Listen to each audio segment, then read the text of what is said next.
8월 27일 주일 예배를 시작하도록 하겠습니다. 기도하겠습니다. 오 성령님 임하여 주시옵소서. 성령님 임하여 주시옵소서. 아버지 감사합니다. 이제 여름도 막바지에 이르렀습니다. 아버지 하나님, 우리의 믿음, 우리의 신앙 또한 이제 이 선선한 가을 맞이하여서 가을처럼 시원하게 모든 환경을 시원하게 하고 우리가 주님 앞에 나아갈 때도 너무나 선명하고 시원하게 나아갈 수 있도록 주여 은혜 베풀어 주옵소서. 감사드렸고 우리 주 예수 그리스도 이름으로 기도드리옵나이다. 아멘. 자, 오늘은 역시 믿음에 대해서 한번 나눠보도록 하겠습니다. 믿음은 순종 플러스 신뢰다. 믿음은 로마서 10장 17절에서 믿음은 어떻게 해서 생성되느냐? 믿음은 들음에서, 들음은 그리스도의 말씀으로 말미암는다라고 기록되어 있습니다. 그러니까 믿음이 만들어지고 생성되어지고 하는 것은 들음에서, 그리스도의 말씀을 들음으로써. 그 다음 믿음의 정의를 알 수 있는 히브리서 11장 1절에 보면은 믿음은 바라는 것들의 실상이요 보지 못한 것들의 증거라고 합니다. 믿음이라는 것은 바라는 것들의 실상이고 내가 보지 못한 것들의 증거라고 합니다. 약간 추상적이기도 하고 또 어떻게 이 말을 직접적으로 이렇게 확 와닿지 않을 수도 있습니다. 그러나 믿음은 내가 바라는 것들의 어떤 실상이에요. 또 보지 못한 것들의 증거. 그러니까 믿음이란 것은 지금 현재는 내가 그 어떤 모습을 볼 수 없지만은, 만질 수 없지만은, 그러나 그 믿음은 지금 내가 보지 못하고 만질 수 없는 것을 보고 만질 수 있게 만들어준다는 겁니다. 이것이 믿음이라는 겁니다. 자, 근데 순종은 우리가 마음으로 믿는 믿음. 10장 로마서 10장 10절에서 마음으로 믿어 의에 이르고 입으로 시인하여 구원에 이른다 그래요. 마음으로 믿고 입으로 시인하고 그리고 행동하는 거, do it 하는 거. 이것이 내가 할 일이에요. 이것이 나의 믿음이에요. 다음에 신뢰는 하나님께서 하실 일. 나의 믿음을 내가 했을 때 하나님께서 하실 일이 뭐냐?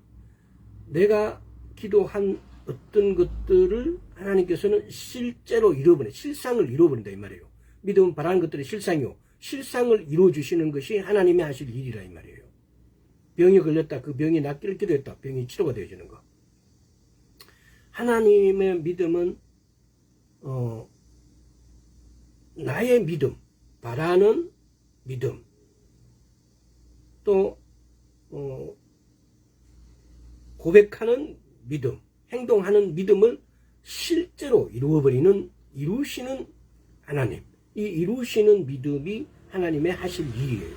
그래서 따라서 믿음 이꼬르 순종 플러스 신뢰라는 이걸 공식이라고 합시다. 이 공식을 이렇게 놔두고, 근데 이것이 다가 아니에요.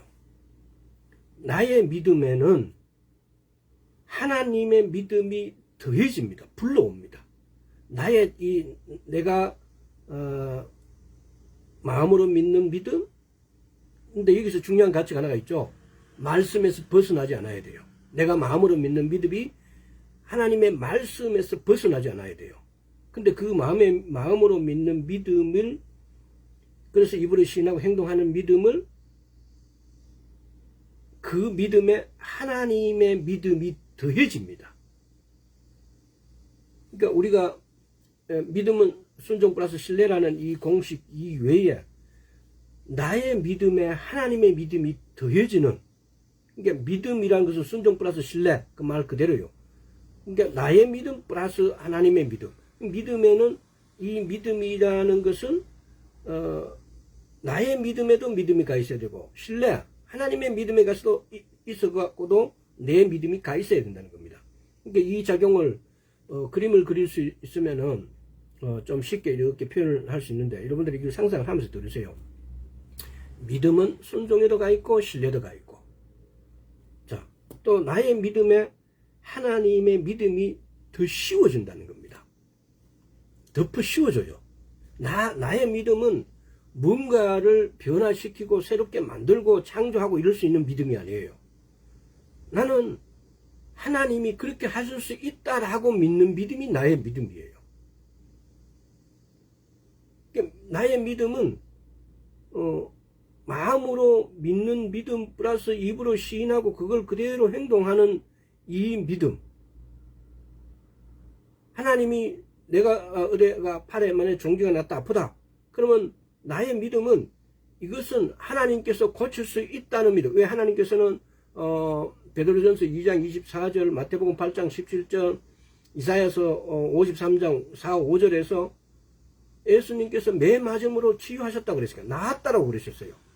또 모든 질병을 치고 주님께서 연약한 걸 담당하시고 질병을 짊어지셨다고 그랬어요.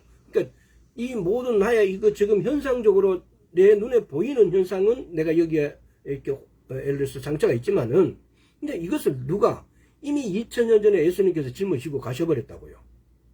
그래서 나는 이거 없어야 되는 게 있는 거예요. 그래서 나는 내 믿음이란 것은 이것을 없는 상태로 보는 거예요.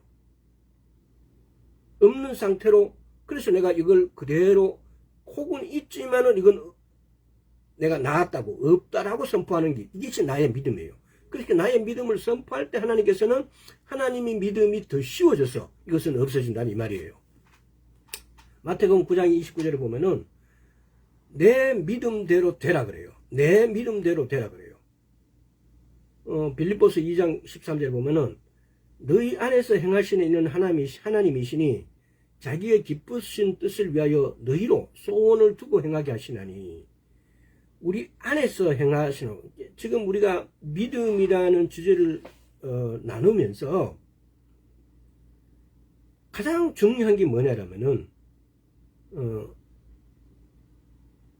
안에서예요.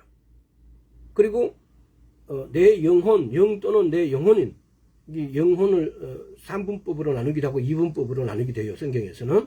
그래서 영이 예수 그리스도 안에 말씀 안에 성령 안에 우리는 이걸 세례들로 받으면서 물 안으로 성령 안으로 예수 그리스도를 옷 입고 이 세 가지의 세례를 받으면서 안으로 들어갔어요. 육인 내가 이 세 가지 과정을 그때 우리가 보면 그러잖아요. 이때 들어간 것도 이걸 들어가게 하는 작용하는 것도 이 중간에 믿음이라는 걸 통해서 들어가는데 이때는 믿음이 사용되는지 안 사용되는지도 모르고 우리는 그냥 들어갔어요. 근데 이 안에 있는 것을 우리는 여기서 가져와서 쓰라고 하나님께서는 아버지께서는 이 안에 있는 거 내가 예수 그리스도를 옷 입고 예수 그리스도 안에서 성령 안에서 말씀 안에 있는 모든 것들이 성령 안에 있는 모든 것들이 예수 그리스도 안에 있는 모든 것들이 내가 여기서 끄집어내서 사용할 수가 있다 이 말이에요. 근데 그걸 사용할 때는 이 믿음이라는 도구가 똑같이 들어갈 때처럼 우리 믿음이라는 도구를 사용해서 이걸 가져와야 되는데 이게 만만치 않는 거예요. 그래서 우리가 안에서라는 주제와 오늘은 이 믿음이란 도구를 사용해서 가져와야 되는데 이 믿음을 방해하는 것이 도대체 뭔가 이걸 한번 보도록 하겠습니다. 그래서 믿음을 방해하는 이 모든 것들을 제거하고 믿음을 방해하는 요소들을 우리가 알므로 인해 갖고 거기에 집념하고 거기에 생각을 몰두하는 게 아니라 그것을 벗어날 수 있다는 겁니다. 그래서 가장 중요한 1번이 뭐냐면 우리가 어떤 문제가 발생하게 되어지면은 우리는 우리 눈을 우리의 생각을 우리 마음을 갖다가 상태나 환경이나 느낌이나 여기에서 우리는 머물러 버리는데 우리가 어떤 일이 발생되어지면은 우리는 우리 시야를 눈을 정확하게 안으로 돌려야 됩니다. 어디? 예수 그리스도 안으로 말씀 안으로 성령 안으로 하나님께서 이 땅에서 우리가 새로운 피조물이 되어지고 이 안에서, 예수 그리스도 안에서, 말씀 안에서, 성령 안에서 우리는 이것에서 가져와야 돼요. 그래야 여기 안에서는 병이, 질병도, 고난도, 고통도 없고, 이 안에서는 내가 가난도 없고, 이 안에서는 내가 예수 그리스도의 자녀고 하나님의 백성이고 신부예요. 근데 그런 막강한 어떠한 것을 우리는 이 안에서 왜 육은 내가 여기에 살고 있기 때문에 내 육을 얼마든지 가져올 수 있단 말이에요. 그래서 요한복음 14장 13절에서는 하나님께서는 말씀으로 주셨어요. 이 안에 있는 것을 내가 가져와야만이 하나님께서 영광을 받으시는 거예요. 자, 그래서 안에서 예수 그리스도 안에서, 성령 안에서, 말씀 안에서, 이 안에서라는 것들을 한번 이걸 오늘 말씀을 한번 찾아보면서 안에서 문제를 다시 한 번 더 생각하면서 로마서 1장 몇 군데만 한번 찾아보겠습니다. 로마서 1장 9절. 내가 그의 아들의 복음 안에서 내 심령으로 섬기는 하나님이 나의 증인이 되시거니와 항상 내 기도에 쉬지 않고 너희를 말하며. 복음 안에서, 말씀 안에서, 성령 안에서, 예수 그리스도 안에서. 오늘 제가 이게 안에서라는 내용이 이것만 있는 게 아니에요. 혹시 성경 앱이 있으면은 안에서를 한번 쳐보세요. 안에서를 클릭해서 안에서를 쳐서 그 안에서에 대한 내용도 전체 쭉 뽑아서 한번 전체 읽어보세요. 그리고 묵상해 보세요. 자, 로마서 6장 11절. 이것만 있는 게 아니에요. 전부 엄청나요. 6장 11절. 이와 같이 너희도 너희 자신을 죄에 대하여 죽은 자여 그리스도 예수 안에서 하나님에 대하여 산 자로 여길지라. 모든 것이 안에서예요. 이와 같이 너희 자신을 죄에 대해서는 내가 죽었다. 내가 어제도 짓고 조금 전에도 짓는데 내가 죄에 대해서 죽었다. 그러나 예수 그리스도 안에서 내가 산다로 결정다 그래요. 예수 그리스도 안에서는, 말씀 안에서는, 성령 안에서는 내가 죄도 없고 깨끗하고 부유하고 형통한 자예요. 쉽게 말하면 형통보다 더한 자죠. 왜? 하나님의 백성이고 하나님의 자녀고 하나님의 신부인데. 고린도후서 지금 너무 많아서 제가 다 찾기는 그렇고, 그래서 몇 군데만 찾아보겠습니다. 고린도후서 1장 20절. 하나님의 약속은 얼마든지 그리스도 안에서 예가 되니. 그리스도 안에서 예가 된다 이 말은 뭡니까? 그리스도 안에서 다 이루어진다고요. 그로 말미암아 우리가 아멘하여 하나님께 영광을 돌리자. 그리스도 안에서 예가 된다. 자, 요걸 내가 제 성경에다 적어놓은 걸 한번 읽어드리겠습니다. 예가 된다라는 그리스도 안에서 예가 된다는 이 말이 무슨 말이냐면, 하나님의 모든 약속들은 예수 안에서, 예수를 통해서, 예수와의 의해서 성취된다 이 말이에요. 예수 그리스도 안에서 예가 된다 이 말은 예수 그리스도 안에서, 예수와를 통해서, 예수에 의해서 성취된다 이 말이에요. 자, 또 21절. 우리를 너희와 함께 그리스도 안에서 경고케 하시고 우리에게 기름을 부으신 이는 하나님이시니. 그리스도 안에서. 또 2장 한번 볼까요? 2장 12절. 내가 그리스도의 복음을 위하여 로마의 이름에 주 안에서 문이 내게 열렸으니. 문이 열리는 것도 주 안에서. 또 14절. 항상 우리를 그리스도 안에서 이기게 하시고 그리스도 안에서 이기게 하신다. 우리가 어디서 이기느냐? 그리스도 안에서 이겨요. 내가 마귀를 대적해서, 내가 음란한 귀신을 대적해서 내가 어떻게 이겨요? 그리스도 안에서 이긴다고요. 그러면 우리는 어떤 문제가 발생되면 무조건 우리의 시선을, 우리의 생각을 안으로 돌려야 돼요. 이것이 뭐냐면은 성경의 가장 키워드고 키포인트예요. 우리가 예수 그리스도 안에, 말씀 안에, 성령 안에 있는 것을 우리가 끄집어내 갖고 쓰는데 우리는 어떤 고통, 고난, 환경이 변하고 상태가 변하면은 그 상태에 머물러 버려요. 그 환경에 머물러 버려요. 그 질병에 머물러 버려요. 그래서 하고 탄식을 해요. 포기를 해요. 근데 이런 일이 발생되었을 때 우리는 어디를 우리의 시야를, 우리의 생각을, 우리 마음을 돌려야 되느냐? 안으로 돌려야 된다 이 말이에요. 그래서 또 5장 고린도후서 5장 21절도 한번 볼까요? 5장 17절도 한번 볼게요. 그래서 누구든지 그리스도 안에 있으면 우리 그리스도 안에서 새로운 피조물이에요. 우리가 새로운 피조물이라는 것은 뭐예요? 조금 전에 말했잖아요. 내가 예수님의 자녀고 백성이고 하나님의 자녀고 백성이고 신부라는 거예요. 우리의 신분이 확 바뀌어버렸어요. 우리의 신분만 바뀌었겠어요? 그 신분이 바뀐 사람은 하나님으로부터 유산을 받을 수 있는 존재예요. 유업을 받을 수 있는 존재예요. 그러면 유업이라는 것이 그 안에 있는 모든 것들을 말해요.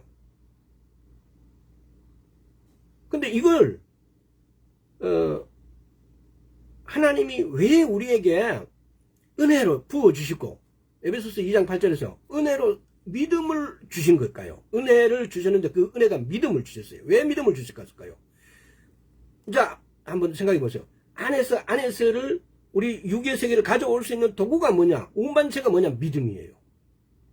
그래서 하나님께서는 우리를 일단 예수 그리스도 안에 말씀 안에 성령 안으로 잡아 넣어 주시고 은혜로 잡아 넣어 주시고 그리고 그 다음에는 이게 이렇게 한 것은 뭐예요? 이거는 홍해를 걷는 거예요.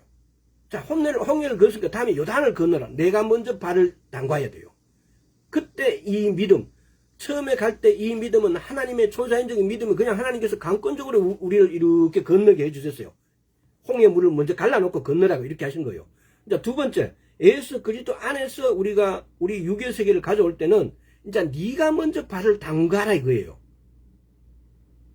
내가 먼저 내 안에 계신 성령님하고 불러야 돼요. 이것이 아가서 1장 보면 그러잖아요. 아가서 1장 한번 가볼까요?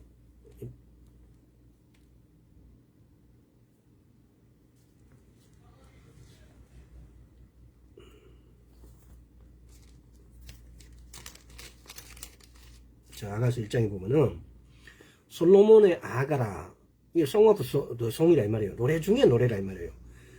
내게 입맞춤을 원하니 네 사랑이 포도주보다 나음이로구나. 내 기름이 향기로워 아름답고 내 이름이 쏟은 향기름 같으므로 처녀들이 너를 사랑하는구나. 이게 누가 말하는 거예요? 이게 주님이 우리에게 말하는 게 아니고 이 아가서의 주인공인 술람미가 이렇게 말하는 거예요. 내 기름이 향기롭고 내 이름이 쏟은 향기름 같다라고. 이게 이렇게 술람미가 주님께 대시를 해요. 우리 이렇게 뭐 바람난 여자라고 뭐 이렇게 함부로 치고 갈 수도 있는데 그게 아니고 주님이 야 너 이렇게 예쁘구나 라고 내가 너를 이쁘게 내가 너를 신부로 삼고 싶다 이렇게 하신 게 아니고 양치기 술람미가 우리 그 시대 때에 양치기 그러면은요 무슨 신발이 제대로 있겠어요? 아직도 그 서양인들은 보면은 몸에 때를 잘 안 빗겨요 보면은. 근데 우리 한국 목욕 문화가 들어가서 요새 난리잖아요. 우리 한국의 때밀이를 경험해본 그 미국의 대스타들도 그냥 막 너무 막 처음에는 그 몸을 보이는 게 이게 부끄럽고 뭐 여러 가지 뭐 이렇게 하는데 지금은 그걸 안 하면 못 견디니까 일주일에 한두 번 안 하면은. 왜? 한번 해본 사람은 알거든요. 근데 지금 여기서 찌질한 이 술람미가 얼마나 때가 꼬장꼬장 묻었겠어요. 어디 물이 있어가지고 어디 샤워나 할 수 있는 데가 있나요 거기가. 근데 이 술람미가 주님께 대시를 하는 거예요. 지금 이거 뭡니까 이게 홍해를 걷는 거. 안에서 나올 때는 이 술람미가 대시하듯이 우리가 먼저 대시를 해야 된다 이 말입니다. 자, 안에서 5장 21절도 한번 보겠습니다. 하나님이 죄를 알지도 못하신 자로 우리를 대신하여 죄를 삼으신 것은 우리로 하여금 저희 안에서 하나님의 의가 되게 하셨습니다. 어디서요? 저희 안에서, 예수 그리스도 안에서. 고린도서 1장 30절, 1장 몇 절입니까? 그것도 보면 그렇잖아요. 우리는 하나님께 나와서 예수 그리스도 안에 있고, 예수님은 하나님께 나와서 우리의 죄름, 어름, 거룩한 구속함이 되셨다고. 이 안에서의 개념. 이제 이걸 안에서는 그러면 어떻게 안으로 들어가느냐는 말씀드렸죠. 요한 1서 2장, 3장, 4장을 이렇게 보면은 하나님의 말씀을 지킴으로, 예수 그리스도 육신으로 이 땅에 오신 것을 믿음으로, 서로 사랑함으로 우리가 그 안에 들어가 있다는 사실이에요. 요한복음 15장 7절에 보면은 너희가 내 안에, 내 말이 너희 안에. 내가 어떻게 하나님 안으로 들어갑니까? 내가 하나님의 말씀을 지킴으로, 내가 예수님께서 육신으로 이 땅에 오심을, 그리고 십자가에 돌아가심을 내가 믿음으로, 우리가 서로 사랑함으로. 그래서 이것이 안에 있다는 거예요. 그래서 저도 쉽게 말하면은 성경을 읽을 때 안에서라는 내용을 그렇게 중요하지 못 봤어요, 과거에. 근데 어느 순간 안에서라는 내용을 이렇게 이것이 키워드구나. 말씀 안에서, 성령 안에서, 예수 그리스도 안에서라는 것이, 이것이 키워드구나. 그래서 우리는 이 안에 있는 거를 끄집어내서 사용하는 것이 크리스찬이구나. 일반 사람들 이 안에 있는지 뭐가 있는지도 몰라요. 안에 있는 것도 몰라요. 근데 예수를 믿는다는 것은 이 안에 있는 것을 끄집어내 갖고 사용할 수 있는 사람이 크리스찬이구나. 그래서 쉽게 말하면 이걸 끄집어내는 도구가 믿음이라고 그랬죠. 그래서 믿음이 있는 자가 크리스찬이구나. 뭐에 대한 믿음입니까? 예수 그리스도에 대한 믿음, 아버지 하나님께 대한 믿음, 성령님께 대한 믿음이에요. 이 믿음이 있는 사람이 하나님의 보고, 하나님 안에 있는 하나님의 보고의 문을 열고 이 땅으로 가져올 수 있다는 겁니다. 자, 그래서 오늘은 고린도후서 한번 봅시다. 우리는 왜 이렇게 안에 있는 것을 왜 이렇게 못 끄집어낼까? 고린도후서 10장 한번 보겠습니다. 10장 4절 5절. 우리의 싸우는 병기는 육체에 속한 것이요 오직 하나님 앞에서 견고한 진을 파하는 강력이라. 모든 이론을 파하며 하나님의 아는 것을 대적하여 높아진 것을 다 파하고 모든 생각을 사로잡아 그리스도에게 복종케 하나 하니. 참 이렇게 어렵게 번역된 것 같아요. 여기서 보면은 우리의 싸우는 병기는 도대체 뭐고, 육체에 속한 것이요 오직 하나님 앞에서 견고한 진은 도대체 뭐고, 또 모든 이론은 뭐고, 또 모든 생각은 뭘까? 이 모든 이론은 여기서 이론이라는 그 말은 사람들의 정신과 마음을 포함한 상태를 말해요. 이거는 될 수 있으면 적어 놓으세요. 이론이란 것이 그렇다. 또 모든 이론은 것은 이성작용을 말한다. 이성작용이 포함되어 있다는 겁니다. 모든 이론. 그래서 모든 이론, 견고한 진에는 이성적인 작용, 센스 놀렐리지라 그러죠. 이성적인 작용, 감각적인 작용.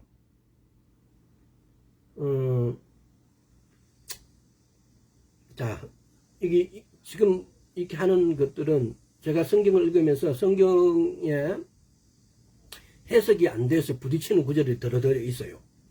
근데 이 구절도 상당히 저를 오랫동안 도대체 이걸 읽어도 앞뒤가 안 맞고, 이게 어떻게 이게 도대체 무슨 뜻인지 잘 이렇게 읽었는데 기억할 수가 없어요. 왜? 어떤 내용의 줄거리가 정리가 안 되니까.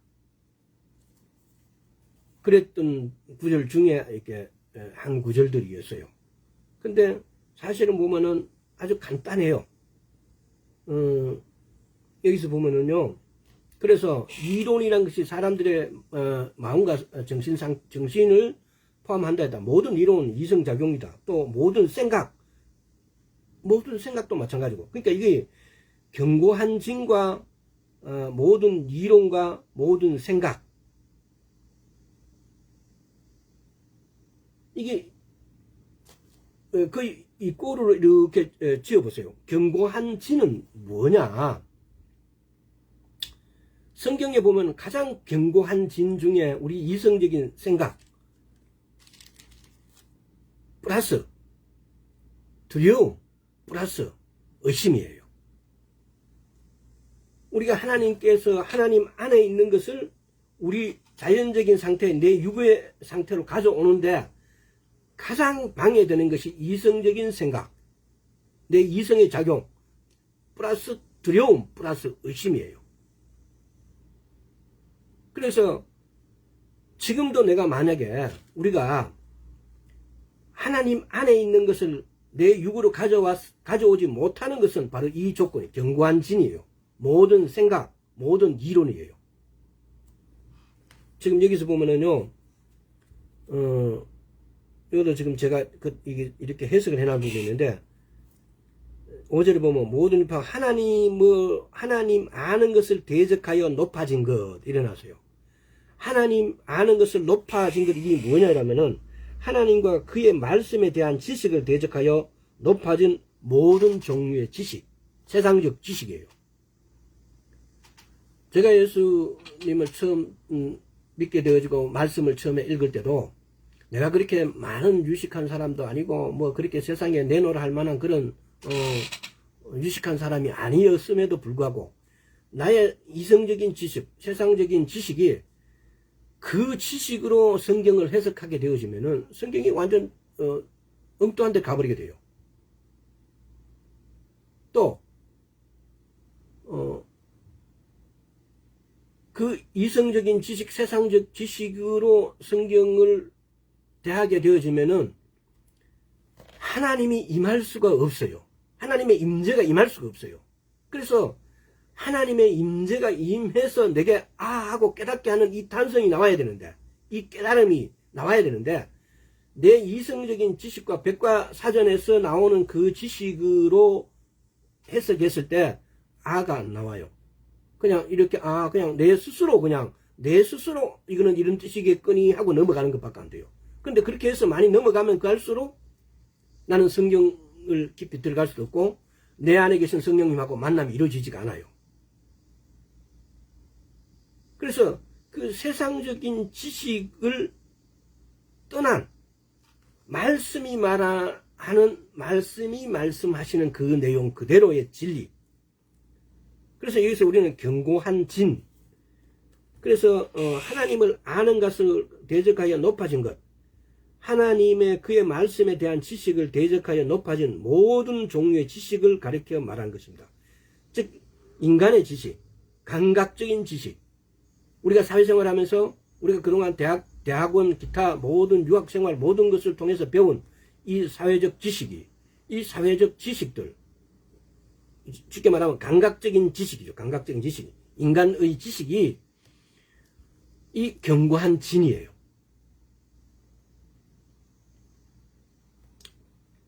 사단이 나를 이성의 세계에 붙잡아 두는 한 나는 모든 싸움에서 패할 것입니다. 우리가 이성적인 지식에 이렇게 소위 이제 무슨 명문대학교를 나왔고 뭐 지위가 높고 이럴수록 그런 사람일수록 그러니까 옛날부터 교회 가면 그런 말이 있어요. 배움이 많은 사람일수록 하나님께 가까이 가기 더 힘든다고. 배움이 많은 사람은 영리하고 예를 들어서 지식이 있어서 더 빨리 하나님께 가는 게 아니고 왜? 이 이성적인 지식이 가득하기 때문에 그 벽을 이게 견고한 진이에요. 이 벽을 넘기가 굉장히 깨뜨리기가 굉장히 힘들어요. 왜? 그 이성적인 지식이 그 사람을 오늘의 자리를 갖다 놨기 때문에 그 말은 다시 말하면은 오늘 자리에 있는 그 사람은 그 지식으로 인해서 모든 구성원들, 사회적 구성원들로부터 인정을 받게 되기 때문에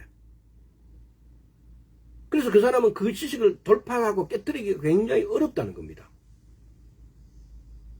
그래서 사단이 나를 이성의 세계에 붙잡아 둔다는 거예요.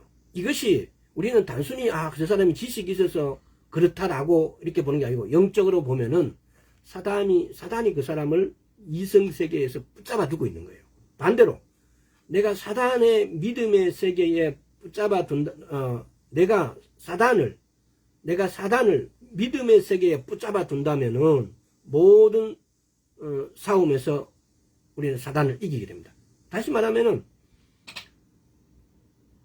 우리가 이성적인 이 경관진에 갇혀져 있는 것은 내가 그렇다라고 이렇게 말하는데 쉽게. 근데 사실은 뭐가 영적 전투를 하고 있다는 거예요. 사단은 우리를 꼭 잡고 있다는 겁니다. 그래서 내가 하나님 말씀에 가깝게 생각을 못 한다는 겁니다. 성경은 창세기 1장부터 사단이 개입합니다. 태초부터요. 첫째 날, 둘째 날, 셋째 날을 이렇게 하나님의 말씀 그대로 해야 되는데 월화수목금토로 우리는 먼데이부터 바꿔버려요. 먼데이, 투스데이, 웬스데이 이렇게 막 바꿔버렸어요. 그래서 그러잖아요. 그 엿새 동안 창조가 있기 때문에 안식일이 만들어진 거예요. 안식이 필요한 거예요. 근데 안식일을 지 마음대로 바꿔버렸어요. 안식일은 금요일날 해질 때부터 토요일날 해지기 전까지예요. 근데 우리는 일요일, 썬데이를 안식일로 만들어버렸어요. 근데 그것도 보면은 그것이 중세부터 안식일을 바뀌는 니케 공의회나 이런 공의회를 통해서 안식일을 정하고 로마 황제가 이 안식일을 만들고 정하고 그 안식일을 정할 때 그 다른 신들, 태양 신들의 어떤 절기를 사용해서 골로새서 이런 말이 있어요. 골로새서 절기 문제 나오는데 이 태양 신들의 절기를 말해요. 다는 그렇게 어떤 구절이. 근데 그걸 이스라엘의 절기, 성경의 절기로 막 착각해가고 이렇게 하면 그 답이 해석이 안 돼요. 답이 안 나와요. 그래서 우리는 이 절기들을 안 지켜요. 이 절기가 안식일인데, 하나님께서 명명한 안식일인데 가장 중요한 거예요. 그래서 가장 큰 폐단이 뭡니까? 절기 안식일을 안 지키기 때문에 우리는 일곱째 날을 갖다 안식일도 안 지키지만은 절기 안식일을 안 지키기 때문에 주님이 재림하시는 것에 대해서 교회에서 강조하지 않아요. 그리고 많은 신자들이 주님의 오심을 기다리지 않아요. 그냥 왼쪽 귀로 들어갔다 오른쪽으로 흘러나가 버려요. 그러면은 우리가 예수를 믿는다는 참 믿음은 크리스찬이라면은 주의 오심을 기다리는 것이 너무나 당연한 거예요. 그래서 그걸 잊지 말고 그걸 기념하라고 하신 거예요. 그래서 해년마다 그 기념 돌아와요. 로테이션하고 돌아오고 또 기념하고 또 기념하고 또 기념하고 그러면서 하나님을 바라보고 하나님 오시면 언제 오십니까? 라고 이게 기다리고 기념하는 이유가 거기에 있는 거예요. 주의 오심을 기다리는 거. 근데 우리는 그걸 안 지켜버려요. 그걸 중요하게 생각하지 않아요. 그러면은 어떻게 됩니까? 하나님께서 하라는 것을 하지 않으면은 구원은 받을 수 있는지 모르겠으나 겨우 부끄러운 구원을 받게 될 거예요. 왜? 우리 이 땅에도 보이지 않는 계급이 우리가 민주주의가 되고 과거에 서양 같은 데 영지주의라든가 이런 세상에서 지금 거기가 모든 나라가 민주화가 많이 돼서 민주주의가 됐어요. 그래서 민주주의가 되면은 계급이 마치 없는 것 같지만 실상은 이 돈이라는 사단이 이 계급을 엄청나게 만들잖아요. 근데 우리는 민주주의도 사실은 자부하는 거죠. 자기 스스로 내가 가난하고 내가 계급이 낮으면은 나 우리 똑같이 계급 없다라고 왜 법적으로는 그렇게 되어 있으니까. 근데 그걸 자긍할 뿐이고 실상은 보이지 않는 계급에 의해서 늘 짓눌려 살고 있어요. 근데 하나님 나라에서는 선명하게 이 계급이 너무 많아요. 우리가 부끄러움 구원을 얻게 되어진다면은 우리의 계급은 하나님 나라에서 굉장히 낮은 계급일 거예요. 왜? 하나님의 나라에서 하나님의 성은 에스겔서가 어디 보면 있잖아요. 계시록 에스겔서에 보면은 하나님의 나라가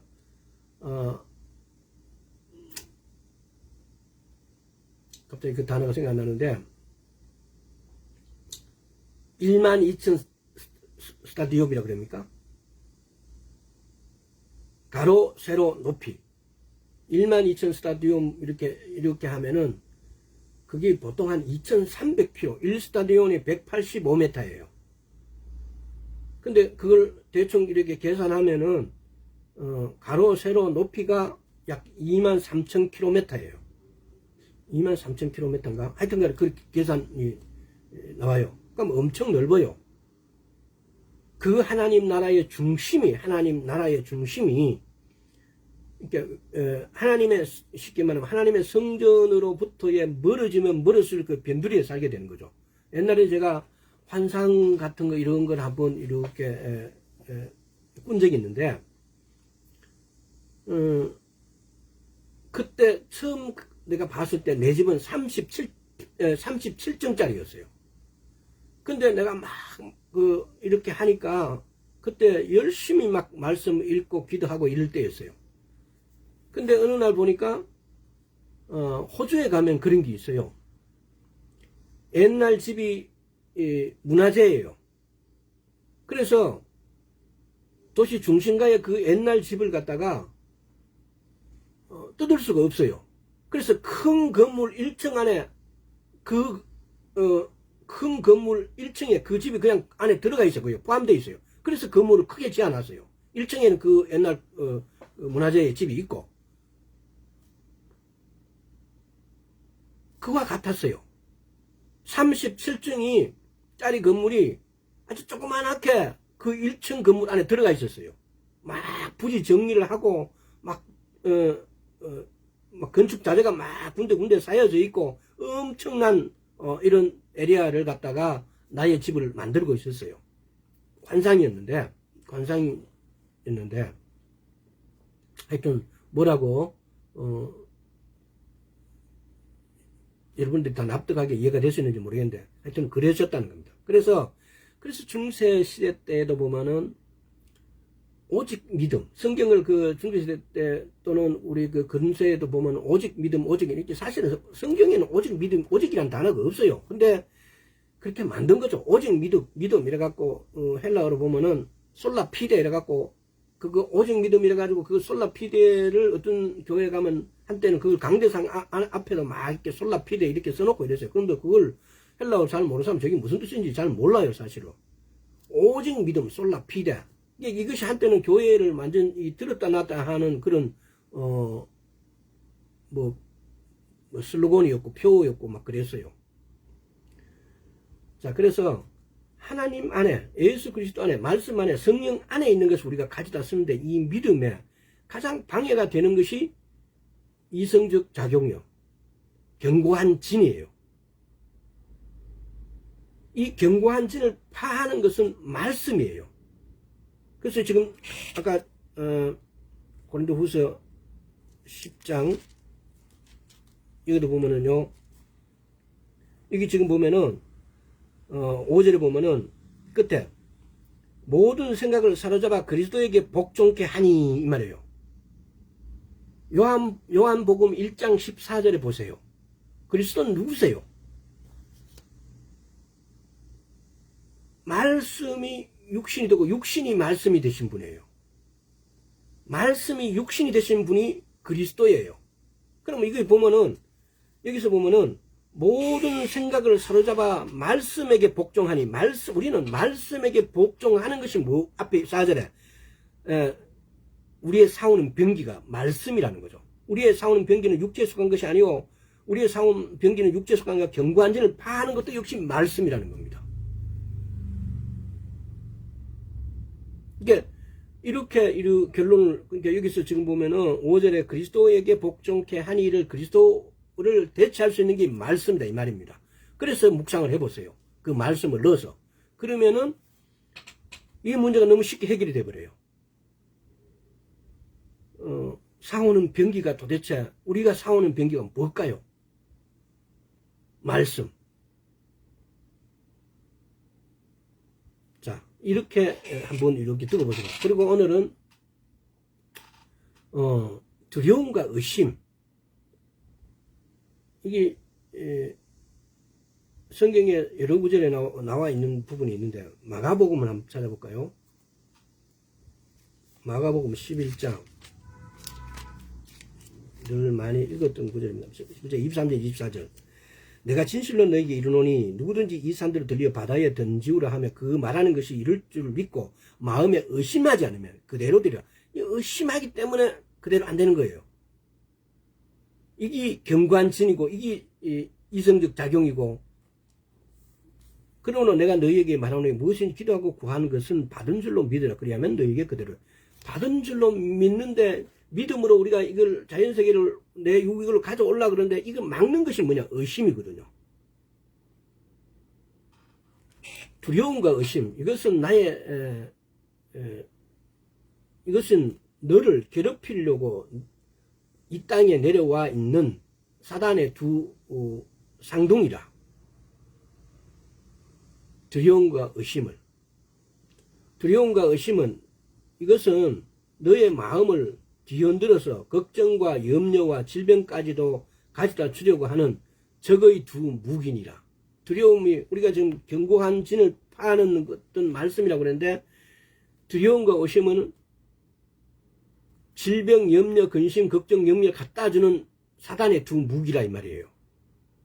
두려움과 의심은 위로부터 하늘에서 내려온 것이 아니고 아래의 사단으로부터 온 것이라는 겁니다. 두려움과 의심은 하나님께 속한 것이 아니라는 겁니다. 두려워하지 말라. 믿기만 하라. 오직 믿기만 하라. 솔라 피데. 믿기만 하라. 마가복음 한번 볼까요? 마가복음 편하니까 마가복음 5장. 마가복음 5장 36절.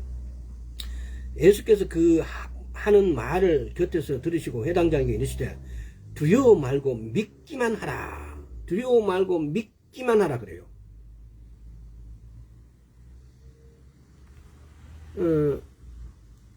이게 지금 믿기만 하라고, 이게 여러분 성경이 어떻게 되는지, 이게 빨간 글씨로 되어 있지 않습니까? 이거 예수님 입에서 나온 말씀이에요.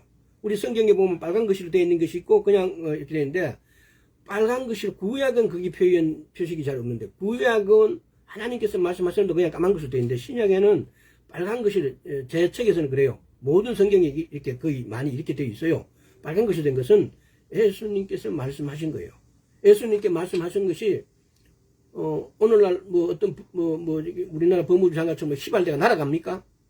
영원히 존재해요. 영원히 존재한다고요. 그 말씀은.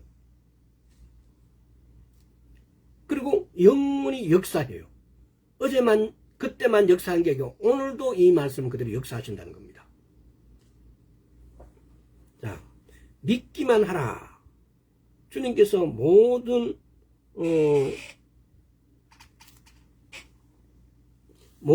증상을 완화시켜 주시고, 주님께서 주님은 너의 치료자고 너의 공급자고 믿기만 하라. 이 말을 믿는다면은 오늘도 지금도 나에게 역사할 수 있는 말씀이다 이 말입니다. 주님은 나의 치료자입니다. 주님은 나의 공급자입니다. 지금 믿기만 하라는 게, 믿기만 했을 때 그런 일이 일어난다는 겁니다. 나는 모든 이론과 이성작용을 파합니다. 나는 모든 생각을 사로잡아 예수 그리스도께 복종시킵니다. 만일 생각이 하나님의 말씀에 맞지 않다면 나는 그것을 거부합니다. 나는 오로지 하나님 말씀이 말하는 것만 믿고 생각합니다. 이거 여러분 나중에 녹음 목시되어 있는 거 따라 한번 해보세요. 오직 하나님의 말씀이 말하는 것만 믿고 생각합니다. 견고한 진을 파하는 거예요. 잠언 한번 볼까요? 잠언 4장.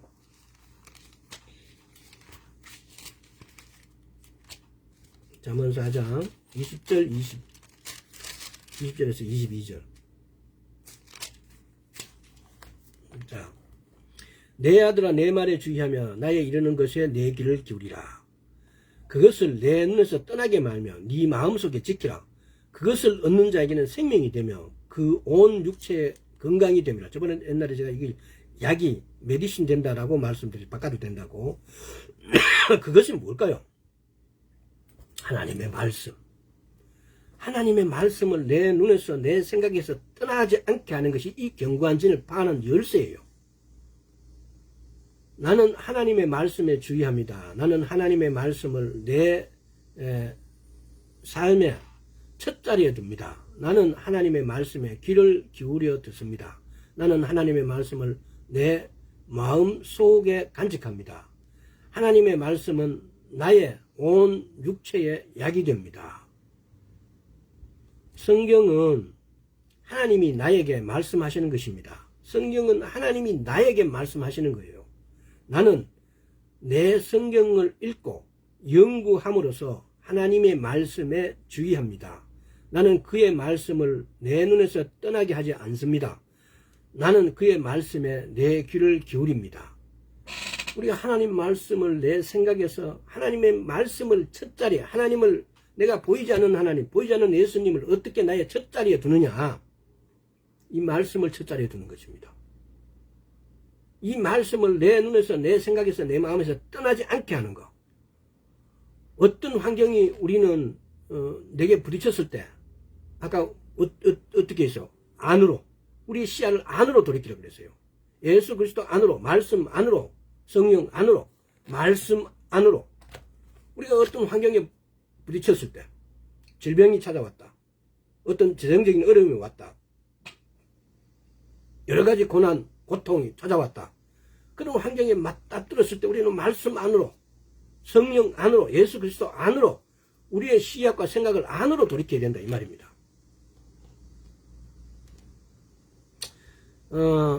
성경에 보면 두려움과 의심이 나온 구절이 많은데, 한번 두려움과 의심 구절을 한번 몇 개만 찾아보고 시간을, 이사야서 41장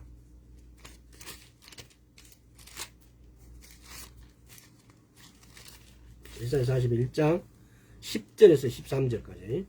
두려워 말라, 내가 너와 함께 함이니라. 놀라지 말라, 난 네 하나님 됨이니라. 얼마나 위로가 되십니까? 내가 너를 굳세게 하리라. 참으로 너를 도와주리라. 참으로 나의 오른손으로 너를 붙들리라. 보라, 내게 노하던 자들이 수치와 욕을 당할 것이요, 너와 다투는 자들이 아무것도 아닌 것 같이 될 것이요, 멸망할 것이라. 네가 찾아도 너와 싸우는 자들을 만나지 못할 것이요, 너를 치는 자들은 아무것도 아닌 것 같이 허무한 것 같이 되리니, 이는 나 여호와 너의 하나님이 네 오른손을 붙들고 네게 이르기를 두려워 말라, 내가 너를 도우리라 할 것입니다. 이 말씀이 우리 거예요. 두려워 말라, 놀라지 말라, 내가 너와 함께 한다고 말씀하세요. 또 43장 1절 한번 보고, 이사야서요. 이사야서 43장 1절. 야곱아, 너를 창조하신 여호와께서 이제 말씀하시느니라.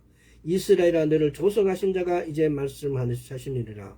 너는 두려워 말라, 내가 너를 구속하였고 내가 너를 지명하여 불러나니 너는 내 것이라. 여기에서 야곱아를 여러분 각자 이름을 읽고 넣어서 한번 해보세요. 원피야, 너를 창조하신 여호와께서 이제 말씀하시니라. 뭐라고요? 이스라엘아, 원피야, 너를 조성하신 자가 이제 말씀하시느니라. 너는 두려워 말라, 내가 너를 구속하였고 내가 너를 지명하여 불러나니 너는 내 것이라. 뭐 이렇게 엄청나게 막 시편 23편, 시편 23편도 한번 볼까요? 이런 구절이, 두려워 말라, 놀라면 이런 구절이 막 얼마나 위로를 주면서 가장 강조하는 게 뭡니까? 두려워 말라라요. 두려워 말라고 하세요. 시편 23편 4절도 내가 사망의 음침한, 23편 4절, 음침한 골짜기를 다닐지라도 해를 두려워하지 않을 것은 주께서 나와 함께 하심이라. 주의 지팡이와 막대기가 나를 안위하시니라. 자, 신약에 나온 마태복음 6장도 가볼까요?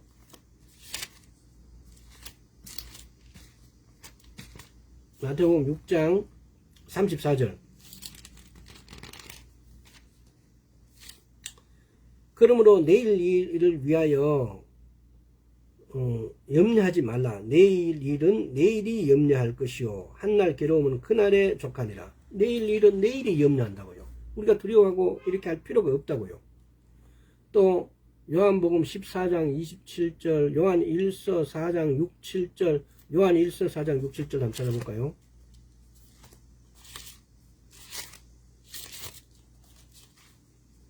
이거 지금 제가 몇 개의 구절만 이렇게 기록해 놨어요. 요한일서 4장 6, 7절. 우리는 하나님께 속하였으니 하나님은 아는 자는 우리의 말을 듣고 하나님께 속하지 아니하는 자는 우리의 말을 듣지 아니하나니 진리의 영과 미혹의 영을 이룰 수 없느니라. 요한일서 4장 6, 7절. 사랑하는 자들아 우리가 서로 사랑하자. 사랑은 하나님께 속한 것이 사랑하는 자마다 하나님께로 나서 하나님을 알고. 좀 뭔가 제가 구절을 잘못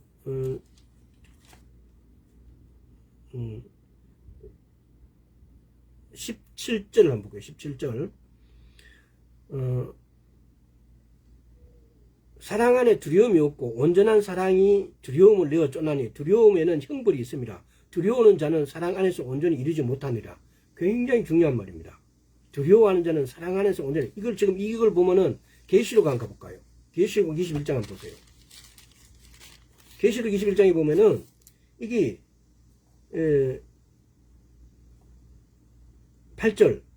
그러나 두려워하는 자들과 믿지 아니하는 자들과 흉악한 자들과 살인자들, 이 두려워하는 게 제일 먼저 나와요. 살인하는 자보다 먼저 나와요. 하나님 보시기에 가장 일바따로 처벌의 대상자가 두려워하는 자예요. 술객과 우상 숭배자들과 모든 거짓말하는 자들은 불과 양으로 타는 못에 참여하리니 이것이 둘째 사망이라. 하나님 심판석에서 둘째 사망의 심판석에서 둘째 사망을 선고 내리는데 제1번이 뭐냐? 두려워하는 자예요. 두려워하는 자예요. 자, 예수님께서 그 하는 말을 곁에서 들으시고 회당장에게 이르시되 두려워 말고 믿기만 하라 하시고, 이렇게 두려워하지 말고 믿기만 하라 그래요. 마가복음 5장 30절에서. 우리가 보면 성경 읽다 보면 천사라든가 예수님이 이렇게 와서 환상이나 이렇게 할 때도 보면은 항상 제일 먼저 말하는 것이 뭡니까? 두려워 말라고 말해요. 그럼 우리가 예를 들어서 두려워하지 않으려면 어떻게 해야 돼요? 믿기만 하라고요. 시편 103편을 볼게요. 두려움을 피하는 거. 두려움을 피하는 것은 가장 간단한 지름길이, 가장 두려움에서 피하는 첫째 열쇠가 믿기만 하라는 겁니다. 말씀 그대로요. 자, 시편 103편 2, 3절 보겠습니다. 내 영혼아 여호와를 송축하며 그 모든 은택을 잊지 말지어다. 저가 내 모든 죄악을 사시며 내 모든 병을 고치시며.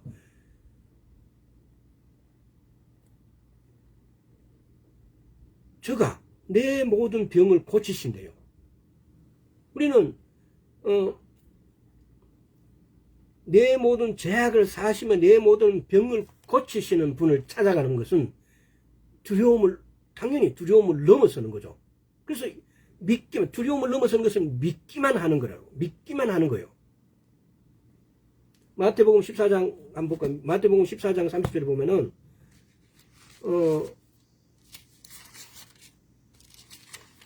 바람을 보고 두려워하죠. 14장 30절. 베드로가 바람을 보고 무서워 빠져가는지라 소리질러 그러되 주여 나를 구원하소서 하니 31절에 예수님께서 즉시 손을 내밀어 저를 붙잡으시고 가라사대 믿음이 적은 자여 왜 의심하였느냐 하시고.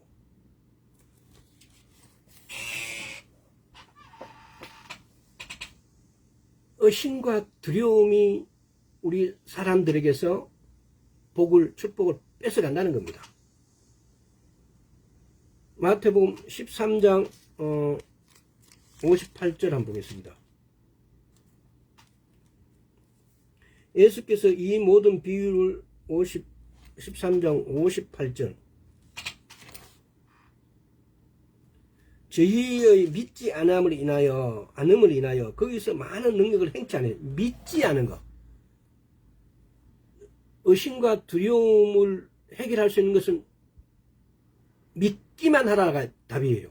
근데 믿지 않음으로 하나님께서도 능력을 행하실 수가 없어요. 이거 마가복음 한번 볼까요? 마태복음 13장 58절 이거는 마가복음 6장 5절하고 똑같은 구절. 마가복음 5장 한번 가보세요. 마가복음 6장 5절. 거기서는 아무 권능도 행하실 수 없어 다만 소스의 병인에게 안수하고 고치실 뿐이에요. 지금 똑같은 구조, 똑같은 내용이에요. 마가복음 6장 6절 보게 지금 의심은 또 어떤 거냐? 저희가 믿지 않음을 이상히 여기셨더라. 이에 모든 촌을 두루 다니시며 가르치더라. 믿지 않음, 의심하기 때문에. 또 7장 32절 마가복음 7장 한번 볼까요? 7장 32절에서 33절.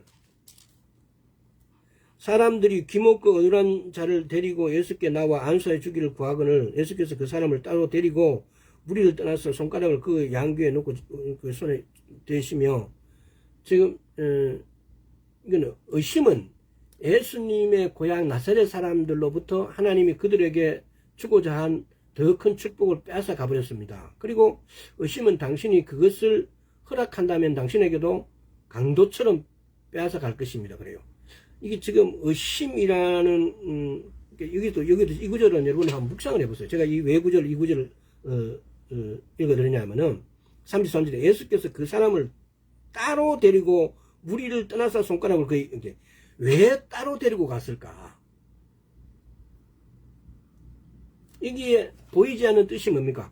의심하는 그 많은 무리들이 이 사람들이 있는데 이 사람들 병 고쳐주려고 하는데 그 주변에 있는 많은 사람들이 의심하고 있기 때문에 그래서 이 사람들 때문에 여기서 이 사람을 예수님께서 따로 데리고 가신 거예요.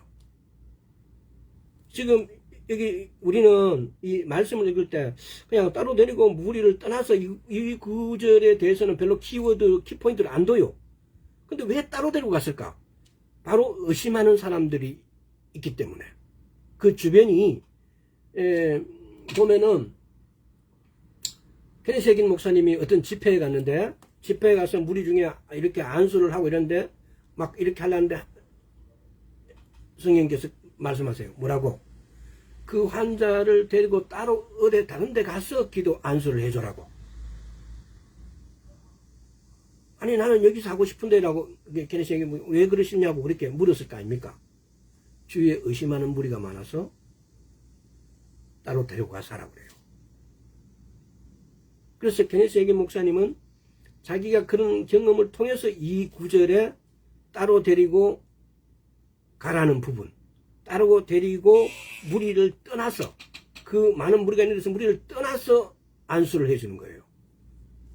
왜? 의심하는 무리가 많이 있으면은 예수님조차도 그 능력이 나타나지 않았다는 겁니다. 시간이 어느덧 이렇게 되어버렸네요. 마태복음 17장 이걸 다 읽어야 돼요. 마태복음 17장 14절에서 20절. 여기 지금 의심을 20절까지 막 시간까지 읽겠습니다. 저희가 무리에게 이르되 한 사람이 예수께 와서 그를 엎드려 가로되 주여 내 아들이 불쌍히 여서 저가 간질로 심히 고생하고 자주 물에도 넘어지고 물에도 넘어지는지라 내가 주의 제자들에게 데리고 왔으나 능히 고치지 못하더이다. 예수님께서 대답해 가시되 믿음이 없고 패역한 세대여 내가 얼마나 너희와 함께 있으며 얼마나 너희를 참으리요. 그를 이리로 데려오라 하시다. 이에 예수께서 꾸짖으시니 귀신이 나가고 아이가 그때부터 나으시니라. 믿음이 없고 패역한 자들아. 왜 믿음이 없고 패역했을까요? 10장 1절, 마태복음 10장 1절 한번 볼게요. 예수님께서 그 12제자를 부르사 더러운 귀신을 쫓아내며 모든 병과 모든 악한 걸 고치는 권능을 주시니라. 왜 이런 상황을 14절에서 예수께서 대답해 가시되 17절에 17장 17절에 믿음이 없고 패역한 세대여라고 말씀하셨을까? 제자들이 왜 자신들이 마귀를 쫓아내지 못했는지를 물었을 때 예수님은 그들의 능력이 없기 때문에 못했다고 하지 않았어요. 그들의 불신앙, 믿지 않았기 때문에, 믿음이 없기 때문에. 성령을 우리가 가지고 있다면은 우리가 성령이 우리 안에 있잖아요. 그렇다면 능력을 우리 안에서 가지고 있는 거예요. 굉장히 키워드입니다. 성령이 내 안에 있다면 나는 능력을 가지고 있습니다. 근데 왜 내게 능력을 나타내지 못할까요? 믿음이 없기 때문에. 믿음이 약하기 때문에. 그 믿음이 약한 거, 왜 믿음이 약했을까? 두려워하고 의심했기 때문에. 두려워하고 의심하기 때문에. 그래서 우리는 말씀을 따라서 이렇게 추적을 해보는 겁니다. 자, 사람들은 더 많은 능력을 가지고 있다면 말씀을 자동적으로 역사할 것이다 라고 믿죠. 그러나 말씀은 믿음에 의해서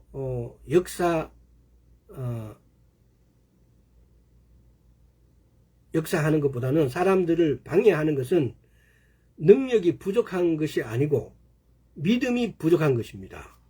의심은 우리에게 하나님의 축복을 뺏어갑니다.